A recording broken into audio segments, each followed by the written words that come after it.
Hello, welcome everybody. I am Anatol Lieven, Director of the Eurasia Programme here at the Quincy Institute for Responsible Statecraft. The Quincy, as I hope by now you all know, stands for prudence and restraint in the exercise of US foreign and security policy. Before introducing today's speaker, I just wanted to flag a couple of online events for next week. On Monday at noon, I will be interviewing Andrei Tsigankov about his latest book, Cancelling Russia, about the growth of Russophobia in the West, before and during the war in Ukraine.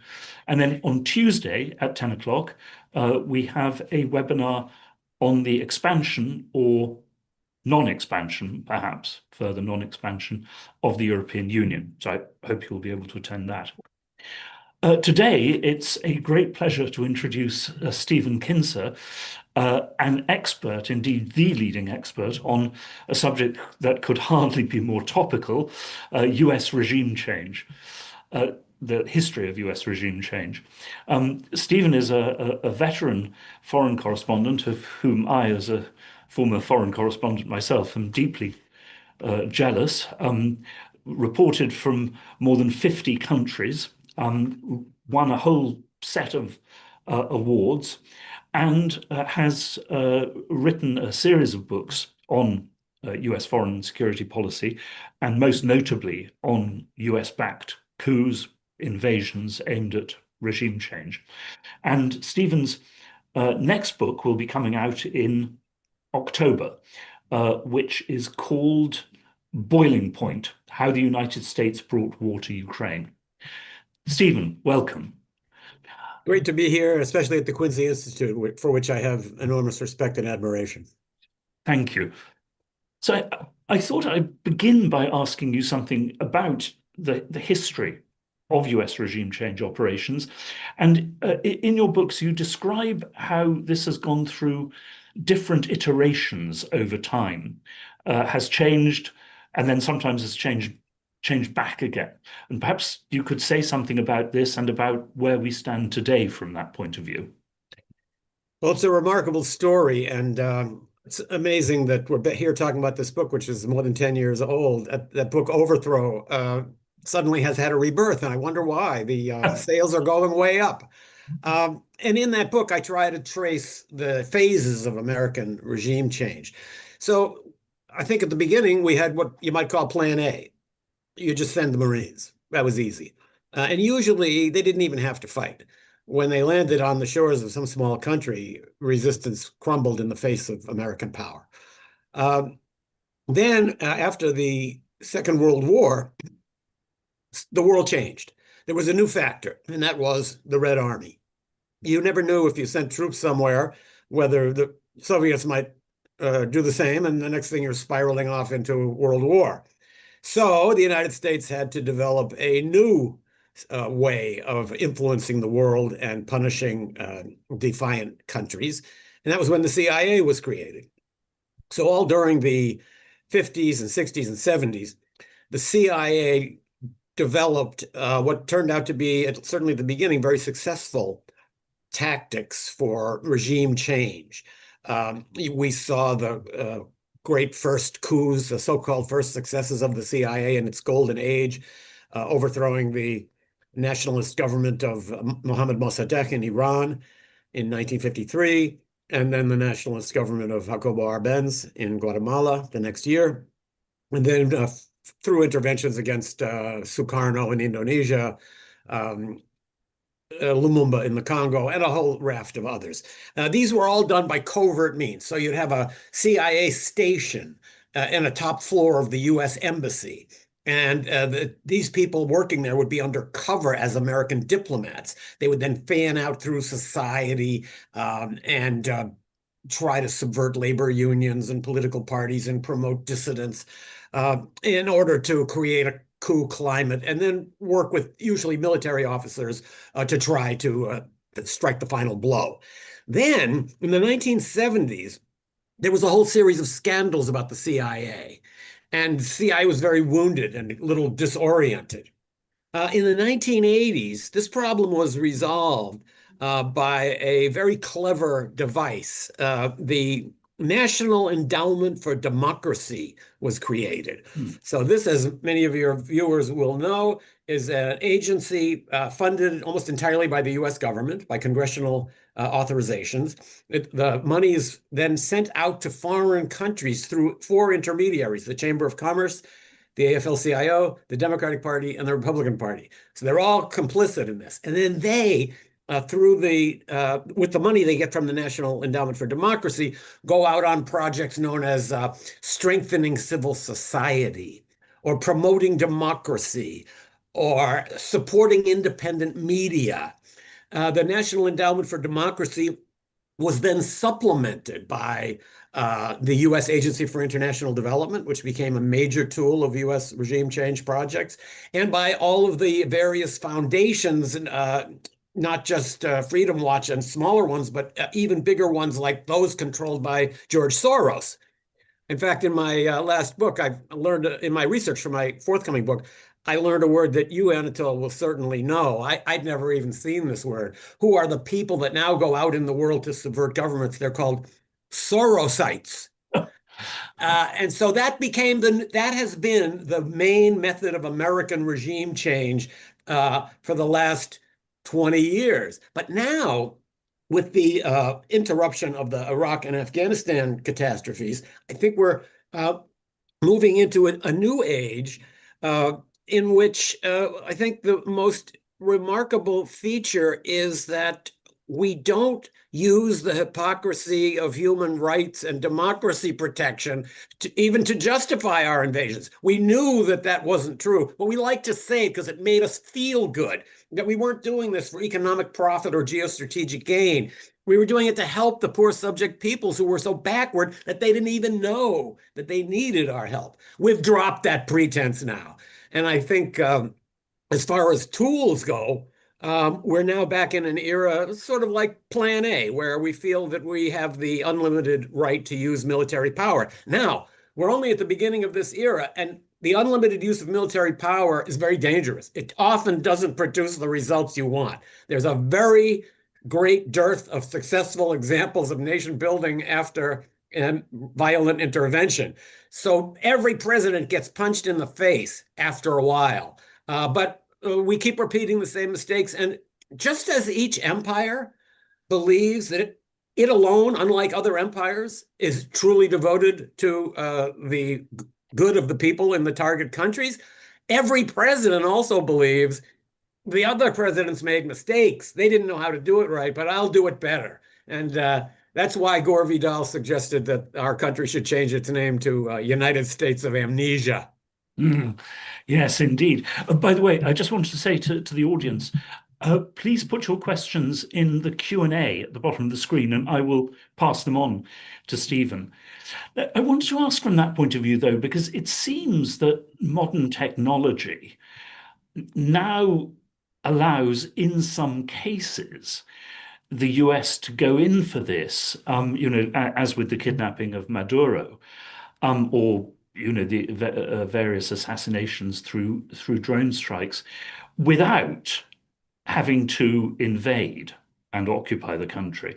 And of course, the effect of Iraq and Afghanistan, to some extent, echoes the effect of Vietnam from that point of view. I mean, Trump is clearly not anxious to send US troops on the ground into anywhere. Do you think the effect of Iraq and Afghanistan will be permanent, or will it be like Vietnam? Will amnesia kick in and we'll go back to the previous era?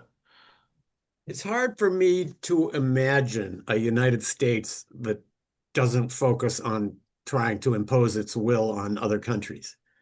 I'd be out of a job for one thing, but I'm not afraid of that. I don't think that's going to happen. The cosmic consciousness of the United States tells us that we're a country that has so much to give the rest of the world, and that countries that defy us are bad countries. So in the past, we've insisted on having total political control through a local proxy of the countries in which where we overthrow governments. Now, it's an interesting twist to this to see what has happened in Venezuela, where we remove the top person, but in some ways keep the system intact. I think that might be what some people will be urging for Iran. And I have always thought this would have been the best solution for Iraq. If we had to invade Iraq, instead of sending this incompetent mediocrity, Paul Bremer, to run the country, we should have turned it over to Tariq Aziz, the prime minister. He could have administered the country, kept it together, probably prevented an insurgency. But we couldn't do that because that would not represent total victory. It would be as if we had to make a deal or make concessions to local situations. We don't like to do that. We feel that we can dominate history and we don't need to collaborate with others. So with the dropping of the pretense about our interventions being based on human rights, maybe there is a new form now where Americans can still collect scalps, which is something we love to do, without throwing countries into absolute chaos. It remains to be seen if this is going to be a new pattern. But the one connecting fact I see among everything that's happened in the Trump administration is something that's similar in other administrations, and that is countries are punished mainly for their defiance. These are all countries that will not do what the United States wants. Make a terrible example of them, as Kissinger. Exactly. And we've convinced ourselves that that the world is flat, that everybody wants the same things. And if we only provide certain economic benefits and certain political structures like the ones we have, everybody will be happy. This ignores completely the role of different cultures that existed for thousands of years before the United States was ever even conceived. So there's a deep amount of arrogance in the American soul, and it plays out in very violent ways when it comes to intervention abroad. But this is so interesting because some of the critiques of Trump from Democrats or neoconservative Democrats have been precisely that he did not invade Venezuela to establish democracy and freedom, etc., etc. And I wondered, I mean, from this point of view, does Trump represent something new? This absolutely unashamed appeal to US national interests, no pretense of bringing democracy or freedom. Because, as you say, I mean, every previous US operation has received this cover of ideology and humanitarianism. I mean, one of the reasons why Trump couldn't do in Iraq what you suggested, or in Afghanistan, by the way, is that he couldn't do that and at the same time proclaim this freedom agenda for the Middle East, which was supposed to be the ideological underpinning of the whole war on terror. The idea that we're intervening to bring democracy or freedom to subject peoples is largely a facade. I remember George W. Bush saying there won't be any more rape rooms in Iraq after this, as if he was freeing Iraqis from a tyranny far worse than anybody in the West could imagine. So I do think that Trump is a little more frank about American interests. I don't like the way he always defines American interests, and I deplore the fact that he and the people around him seem to be making great personal profit from this. But I do salute the end of a little bit of hypocrisy. You know, I think Mark Carney, the Canadian leader, referred to this in his recent speech in Davos, in which he said, we always knew there was a certain amount of hypocrisy in this prattle about the rules-based international order, but we went along with it for various reasons. So I think now even those leaders who understood that it was all a facade all along are now realizing that they don't have to put up with that anymore. So in a way, I salute Trump. There are very few cases where democracy has emerged after the U.S. intervened. I mean, look in Syria, look in Iraq, look in Libya, Afghanistan. It has never been a goal of the United States to implant democracy. In fact, we've done the opposite. In places like Guatemala and Iran, we overthrew incipient democracies to impose dictatorships. So we're facing that reality now and accepting the fact that we may be able to change the political leadership at the top without having to try to change the culture of an entire nation. Yes, but although, as you say, in so many cases, this promise of bringing democracy was completely, transparently hypocritical. We both, as journalists, know the extraordinary effect, or at least willingness to be deceived, shown by so much of the media. And the fact that the media went along with this also, of course, enabled or helped politicians to go along with it. I mean, why this repeated? I often said, of some of our colleagues that they showed a sort of ardent desire to be deceived, characteristic of a maiden in a bawdy 18th century ballad. Can you say something about this? As a person who spent much of his journalistic career in what is now called the mainstream media, I find it awful to see the extent to which the media bends over and becomes a complicit in every American foreign policy operation. The media is always filled with stories about our enemies. The United States loves enemies. We have to have enemies, and we build up these enemies largely through the press. And much of the reporting on world affairs comes from Washington. It doesn't come from the field. And it's more or less stenography of power. Reporters just write down what they're told by government officials. And the role of the press in recent years, to me, has been one of the most disappointing collapses in the many collapses of American democracy. The press has more or less abandoned its role as a critic. I think in the last 10 years, there have been 10 Pulitzer Prizes awarded for international reporting on the theme of how evil is Russia and how evil is China. That's what you're supposed to write about. Contradicting the official narrative is no longer considered part of journalism. But if you don't do that, you're not doing journalism. You're just doing public relations. And that is what I think a lot of the American press is doing now and has been doing for years, all the way back to William Randolph Hearst ginning up popular fury to get us to go into the Spanish-American War. So if politics remains stuck in this interventionist mode, the press is either stuck in or has returned to its role as a cheerleader. There's a wonderful British ditty that applies also to Americans. It says, if I can remember it correctly, you cannot hope to bribe or twist, thank God, the British journalist. But seeing what the man will do unbribed, there is no reason to. And I think Yep. that fits into what we're seeing in the American press today. Yes, there is this sheep-like herd instinct in which, as you say, it's not that people are actually bribed in a direct sense, but there is a collective willingness to go along with what I heard this from a British producer recently. I said to her, because she'd been interviewing me, and said, "Look, surely you can't believe, given what's happened to the Russian army in Ukraine and the Russian navy in the Black Sea, that Russia poses a direct conventional military threat to Britain." And she replied, "Well, but we're told that it does."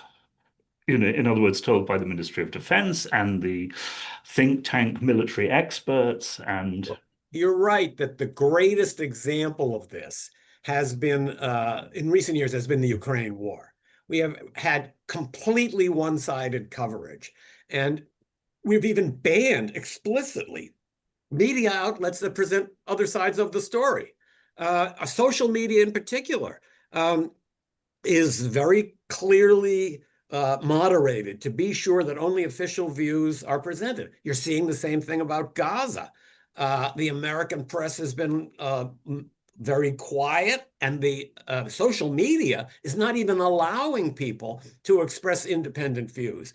So not just the mainstream press or the established press, but also social media play an enormous role in ginning up support for militarism in the United States, and that includes intervention in foreign countries. There is a question from the audience about that, though, because the social media are still a bit more difficult to control than when it was all the New York Times, the Washington Post, the Wall Street Journal, CBS, and so forth. I mean, I've seen, but of course, you need to know where to look. But I've seen a good deal of condemnation of Israel over Gaza on social media, even on. As you point out, it depends on where you look. I think one of the benefits that we get from internet blogging, Substack, is that you no longer have this policing mechanism where, in order to get into the press, you have to please one out of 25 editors in the United States, otherwise you don't get published. That's not true anymore. And I welcome that. I think that's very positive. But I still see that messages that contradict the official narrative have a very hard time emerging on mass media that lots of people read. You have to know where to look, and it's a kind of self-selecting group. So I think Americans are still very malleable. We're very open to being ginned up for interventions abroad. I think Americans are very compassionate people. We hate the idea that anybody is suffering anywhere. Our leaders know this about us. And whenever they want to intervene somewhere, for whatever reason, they tell us it's for human rights reasons and democracy. All they have to do is show a picture of a girl who got acid thrown in her face because she tried to go to school. And then Americans will say, yes, we have to invade that country. But do you think, I mean, is Trump going to make a difference from that point of view? I mean, a difference both to American support for these operations, but also to how to criticize them. Because, as I say, I mean, Trump has been pretty unashamed about this being purely about US interests. And that is that going to make it more difficult for the media to go along with a lot of this? But also, I feel we as critics, I mean, in the past, in a certain sense, we had it quite easy because all we had to do was to demonstrate the hypocrisy of these claims to be spreading democracy and freedom and the distance from, America's professed values. But it's difficult to criticize Trump on these grounds because he doesn't pretend to be doing this for democracy or freedom. And look at Greenland. I mean, it's hard to claim that there's anything democratic or freedom loving about that. It's all about American security and mining. So you're right. I think that a lot of the press is instinctively anti-Trump, and so criticizing foreign adventures now is a little bit more politically correct than it used to be when it was under Biden, for example, or previous presidents. Uh, as to where Trump is going with this, I don't think anybody knows, and I don't think he knows. But I can tell you this: he's now facing two very interesting crises in Cuba and in Iran. Both of those countries are ready for a deal, but they have to be deals that recognize the sovereignty and independence of those countries. If Trump is able to take advantage of these opportunities, he really has a chance to make a breakthrough, but we don't know. Maybe he'll decide to bomb. Nonetheless, I think these are probably two litmus tests that we're going to see as to where we can expect Trump to go in the next 3 years. Mm. Yes, I mean, there could well be a difference between them, of course. But, well, we'll see. Israel is determined to cripple the Iranian state. And Marco Rubio is determined to overthrow Fidel Castro. Well, exactly. So we will see, I mean, let's hope neither of them are powerful enough, but well, that remains to be seen. On Ukraine, uh, questions from the audience about this. I mean, first of all, and this of course relates to a lot of these other issues as well, Saddam Hussein and so forth. It's it is a somewhat difficult business. God knows, I face this. On the one hand, pointing to all the ways in which, US policy helped to bring about this disaster, notably, by what happened, the US role in 2014 and in the US role. I was vividly reminded of this, in your account of previous US refusals to accept compromises, because there was a compromise deal there between the EU and Russia to ease uh, whatever his name was, I can't remember anymore, the Ukrainian president out and replace him. But at the same time, of course, just as you had to oppose the invasion of Iraq without suggesting that Saddam Hussein was, some kind of anti-colonial hero. How does one face the dilemma of condemning, what the US did in Ukraine, while at the same time condemning the Russian invasion of Ukraine? I would just like to see some reporting from both sides. Let's hear the perspectives of both sides. In writing this book that I have coming out about Ukraine, I spent a lot of time watching videos about press conferences and other speeches by Sergei Lavrov, the Russian foreign minister. He's so sophisticated. He explains the Russian case very clearly. You might not buy into it, but I feel like that's a voice we should listen to. But in America, it's thought that that's almost treason. Even the Metropolitan Opera fired their best soprano because she's Russian and wouldn't stand up and denounce Putin. So the Putin phenomenon is very interesting to me. First of all, you've got this centuries-long Russophobia in the West, fomented originally a lot by the British for reasons of their own. And then, of course, through the whole communist period, that anti-Russia feeling was intense.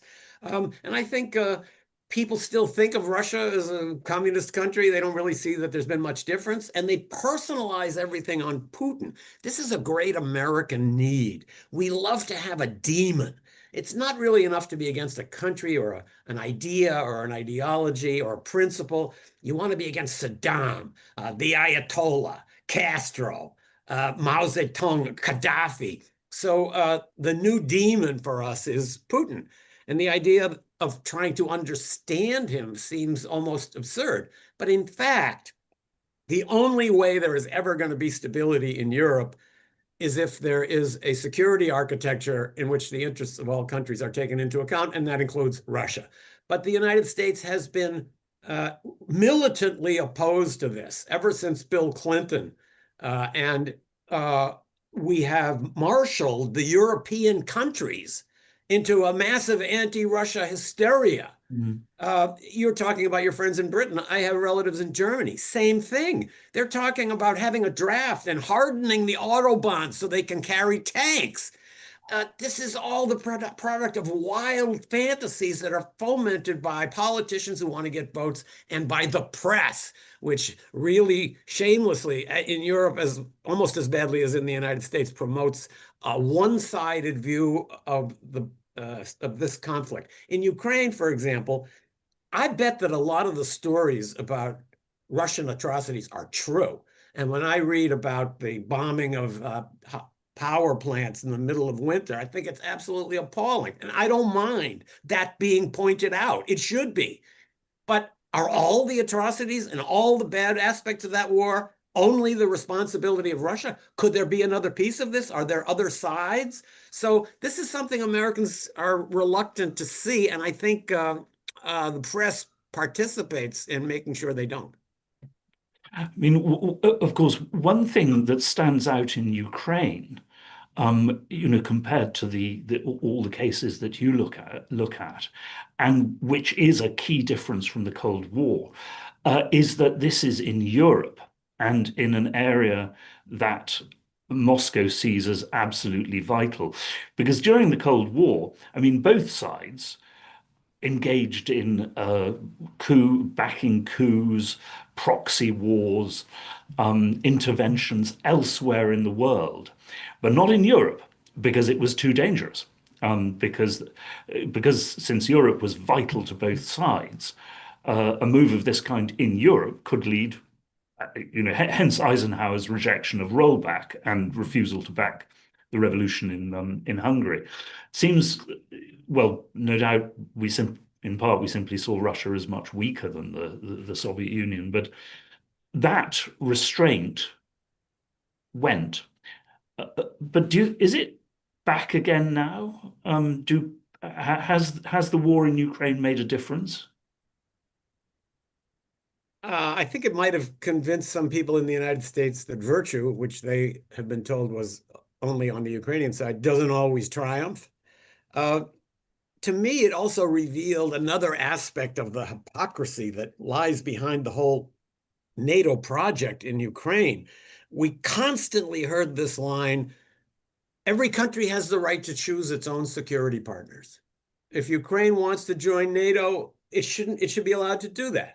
But what would we think as Americans if Russia opened a military base in Mexico or the Chinese built an airfield in Quebec? We wouldn't tolerate that, nor should we.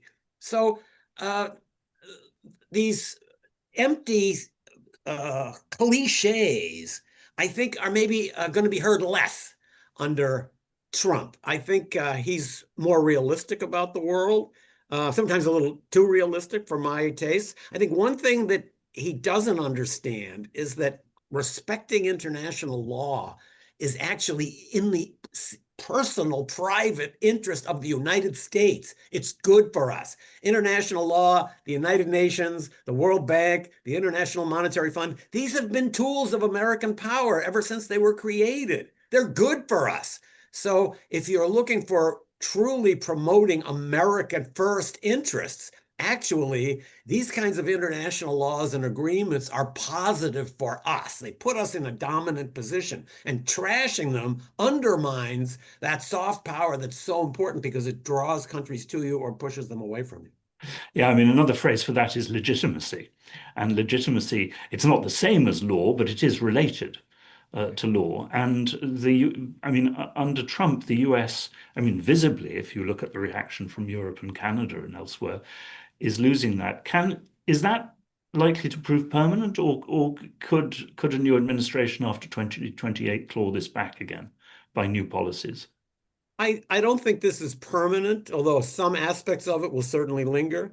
But you mentioned the reaction in Europe. So I find Europe is in just a terrible mess right now. I've never seen the continent so adrift.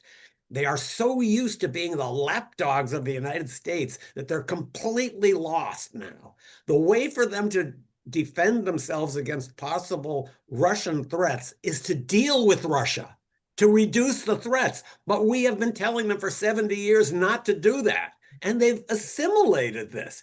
So they're still kind of in this Stockholm syndrome where they've adopted the mores of their captors and are totally adrift without guidance. I sometimes wonder how strange it is that Europe is the place where modern diplomacy was invented. And it had to be because there's so many small countries and everybody has to worry about everybody else's reactions. But if you look today, East Asia is a region which has deeper cleavages by far than the cleavages among European countries. The hatreds are much deeper and older. But East Asia has managed to work out more or less a system by which everybody gets along and nobody complains and nobody hurts anybody else. Europe has utterly failed to do that. And that's the continent where diplomacy is supposed to have been born. So I see Europe as off its moorings and unable to find a new path outside the will of the United States. Yes, I mean, there are various explanations for that. I mean, one is, obviously the generations that remembered the war or even whose parents remembered the war have gone. I saw that in Germany. I mean, the contrast between when I was briefly a correspondent in Germany, talking to people like Helmut Schmidt and the present lot, it's astonishing. But also, I mean, on the left, what Samuel Moyn has called the religion of human rights. A lot of people seem to have replaced, belief in communism or Marxism with this absolute faith in human rights, as also, of course, promoted through so many NGOs, including, as we were saying, state-backed NGOs like National Endowment for Democracy. And that has made them, in a way, willing tools without, I'm not saying they necessarily realize this, but it's so easy to mobilize these people whose whole identity, in some cases, their whole employment is about this, to mobilize them against the human rights abuser of the moment. Absolutely. The human rights agenda is something like the religious agenda that we used to have, where we're going to bring Christianity to the heathens. We're going to bring our idea of human rights to people in other parts of the world. You know, Goering famously said, when I hear the word culture, I reach for my pistol. I've gotten to the point where when I hear the phrase human rights, I reach for my pistol. I know it's trouble, because when I see Human Rights Watch and Amnesty International and these other groups that we've talked about entering into countries to try to help them get toward human rights, I see this as a way to change their political systems to systems that will be subservient to the United States. These organizations are servants of the West. And those countries that have tried to ban them or throw them out of their country are demonized for being oppressive. But I can very well understand that. I think the misuse of the human rights idea is one of the great tragedies of the modern age. But a question from the audience about all these institutions, International Republican Institute, Soros, etc., etc. Have they done anything good? Because, well, in the changes in Eastern Europe after the fall of communism, where, I mean, there were some very bad things that happened as well, but have generally been seen as positive on balance. But also, I mean, another question from the audience, I mean, is America in many ways still coasting on what were its genuine achievements during and after the Second World War? I mean, both obviously military achievements in defeating Germany and Japan, but also in, through the Marshall Plan and other programs, consolidating free market, well, not actually free market democracy, in fact, social market democracy in Western Europe, and, rebuilding Japan. I mean, in other words, have America's crimes been enabled in a certain sense by America's genuine achievements? I think that's an insightful point. To talk about the World War II piece, I think you're right that American actions in the years after World War II convinced at least Americans that we were the great benevolent power. And a lot of Europeans as well, to be fair. Absolutely. It didn't convince Iranians, Congolese, Guatemalans, people in a lot of other countries that we intervened in, because the Cold War, if anything, was definitely not cold. Many thousands, hundreds of thousands were killed in the Cold War. But for the self-image that Americans have, looking back at our role in rebuilding devastated nations is a definite source of pride. And I tell you, I was in Japan recently, and I was very impressed and a little bit surprised, given my perspective, to see that Douglas MacArthur is thought of very well there. He's thought of as a person who helped lay the basis for a new Japan. As for the role of these NGOs and AID and Open Society Foundation and Human Rights Watch, yeah, I think they have had a positive effect in helping people learn techniques of organizing, helping people learn about distributing ideas and information. But we taught them how to do that for a cynical purpose. Take one little story. You remember the episode where the United States decided to have an operation in Cuba where we were going to spread information to protect yourself against AIDS. So we set out the word. We're going to set up an organization for people to spread information and make sure people don't get AIDS. Actually, that was just a ruse to get people to organize so that we could get to find people who we thought might have organizational talent and then could then go on to serve our political purposes. So I think that we have you have promoted in a good way tools of democracy, but we've harnessed the idealism of young people in many countries, particularly in Europe, and channeled it toward regime change operations that may not have been what some of those Europeans had in mind at first. A provocative question from the audience, or a combination of questions. As far as the Americas, as Latin America is concerned, nonetheless, has it worked? I mean, however cruel and savage the effects and the sufferings involved for, people on the ground, has this in fact succeeded in excluding rival great powers, as the Monroe Doctrine was intended, from the American hemisphere? And is this going to be of I mean, is this really what it's about for the future? Um, Looking at the competition with China, seeing that as shaping the future, and basically determined to get America's paws on everything possible, every counter on the board, especially when it comes to energy and raw materials, uh, as part of this game against China, like the game against the Soviet Union during the Cold War. And it is, I mean, yeah, I mean, from a harshly realist point of view, does this justify the history of US policy? And also, especially because, of course, in it can be argued that, unlike in Vietnam or in the Middle East or whatever, this has not actually cost American lives. Though I suppose, I mean, just to put in an immediate counter of my own, I mean, you could say that by destabilizing and harming parts of Central America, it has, of course, worsened both the drugs influx and the refugee problem for the US. But anyway, just that's the question. I don't think the threat of foreign powers coming into Latin America has been a real motivation for the United States for many, many decades. We were never really afraid of that. The one exception was Cuba with the Cuban Missile Crisis. But other interventions that we sponsored, whether it was the Contras in Nicaragua or earlier against Arbenz in Guatemala, um, there was no real danger of foreign intervention. So I think it's not the Monroe Doctrine as much as it is what came later in 1904, the Roosevelt Corollary, in which Roosevelt arrogated to himself and gave to the United States the right to exercise what he called an international police power for countries that don't know how to meet their obligations.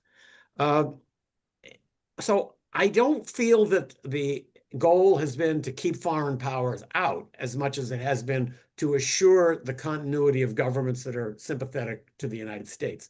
Now, the China situation is very interesting. Now, for the first time, maybe in more than a century, there is the prospect of another big power entering the hemisphere. I don't think we should necessarily see that as a threat. If it's a development benefit for the countries of Latin America, it's good. And again, this is a larger question about the whole challenge from China.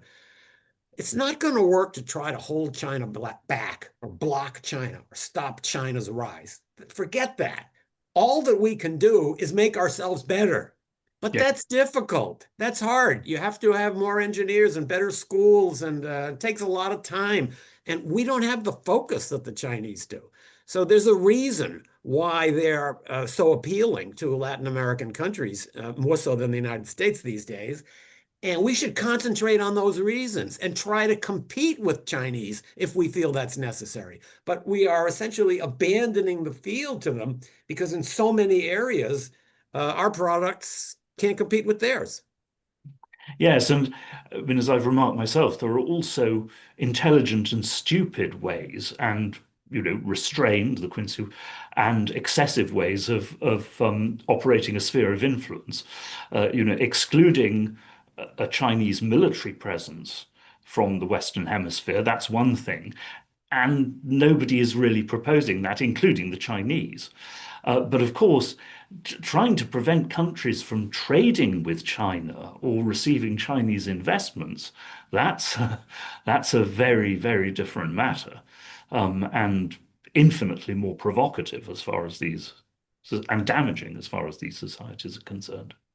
We get into the area of secondary sanctions too, where we not only impose sanctions on countries, but we want to impose sanctions on any business or country that does business with those countries. And those kind of things really do turn people against the United States, just like operations to block Chinese investment in Latin America. Another question from the audience. I mean, how do we, or should we, support movements for democracy, if they are movements for democracy and human rights in places like Iran, without at the same time supporting US policy? And this, of course, is a deep dilemma for some of the genuine human rights organizations as opposed to the facades. I think the key is to look at opposition inside the country. Don't look at the exiles. Iran is a perfect example. Iran has a very strong civil society. They have some amazing human rights activists that are really focused on human rights, not on provoking outside military intervention. The woman who won the Nobel Prize, Narges Mohammadi, is a great example. Nasrin Sotoudeh is another one. Anyone can watch that movie called Nasrin about her life. Jafar Panahi, the film director, who has just come out with an amazing film called It Was Just an Accident, that's very provocative about the regime. It has lines in it like, "Those who said they would liberate us are now killing our youth while chanting prayers." Those are people that are inside the country. They have felt the repression directly. Many of these people have spent years in jail. They have a project. We should be trying to support them and not people that are shouting from the comfort of exile.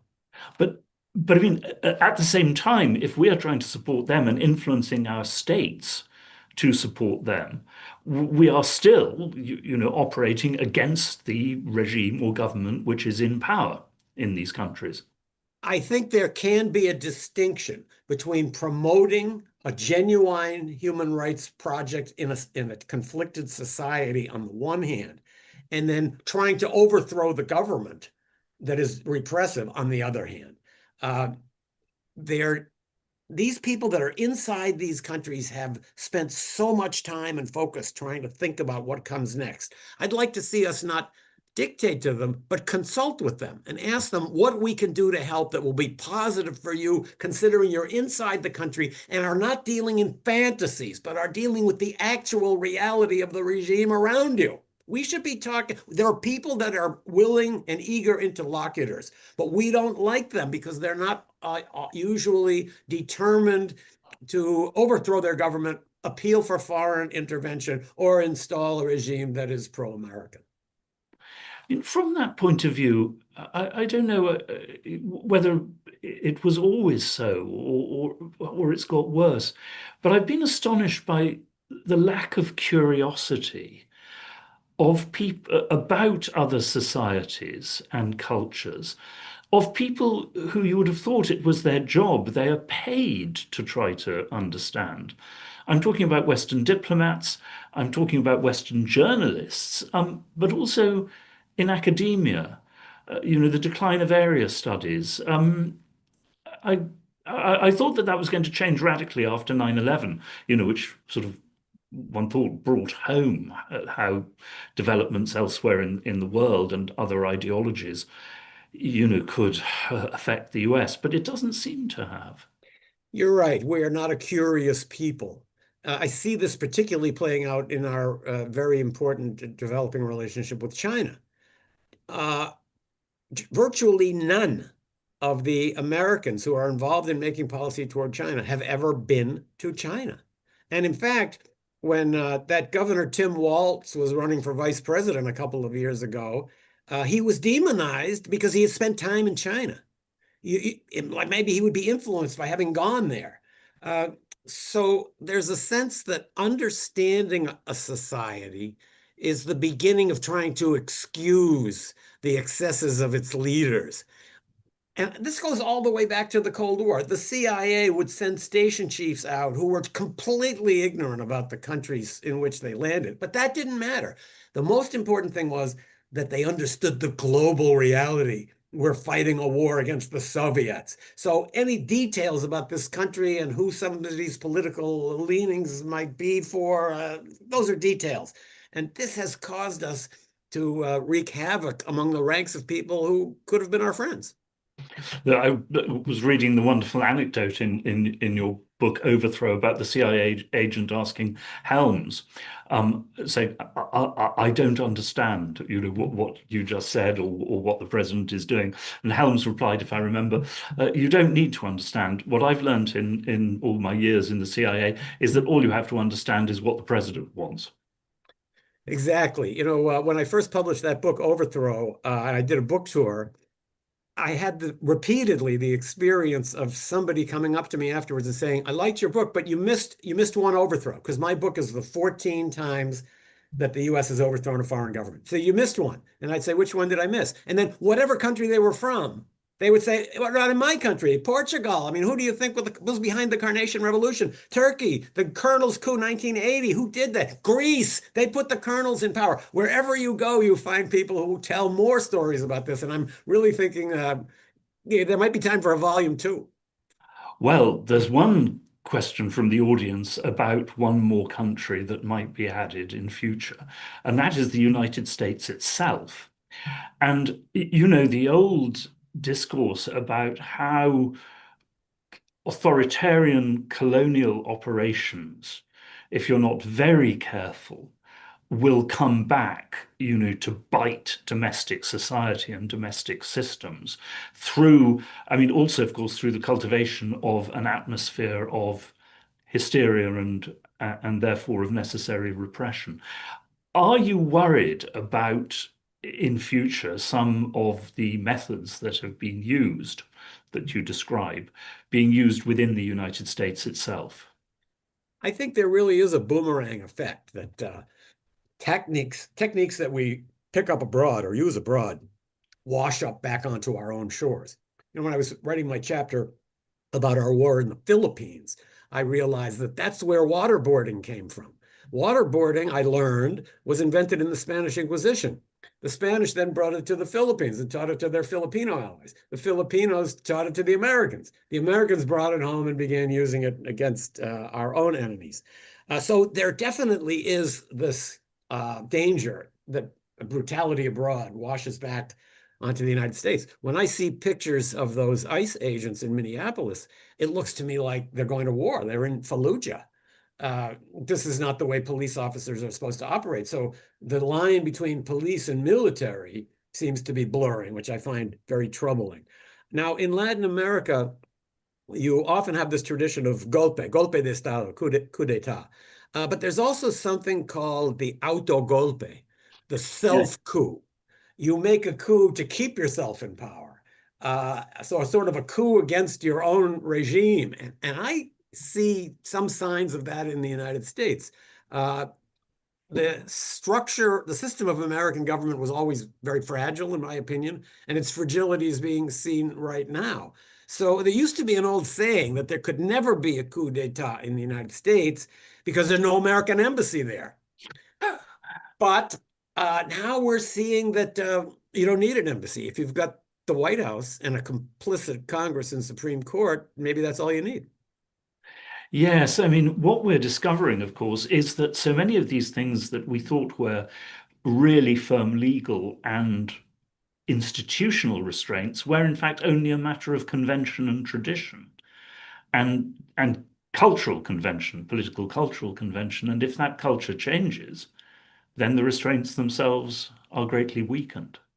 It's been about 10 years now since I had a conversation I still vividly remember with a US senator. I was sitting on a porch in New Hampshire and I found myself sitting next to her. And I said to her, "How strong do you think American constitutional government is? Do you think it's really firmly established?" And she looked at me like I was from another planet and said, "Of course it is. We're always going to have constitutional rule. It's all been established long ago." And I now look back on that conversation and realize that that's an assumption that most Americans have always had. But other countries, governments rise and fall, systems change. There's no reason why the United States should be immune to history. We like to pretend that we are.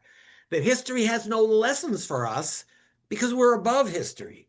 But that takes you back to Hegel's great line, the only thing we learn from history is that we don't learn from history. Mm. And that's why I'm going to have a second volume of Overthrow to write, I'm sure. Right, right. Well, I do hope you do.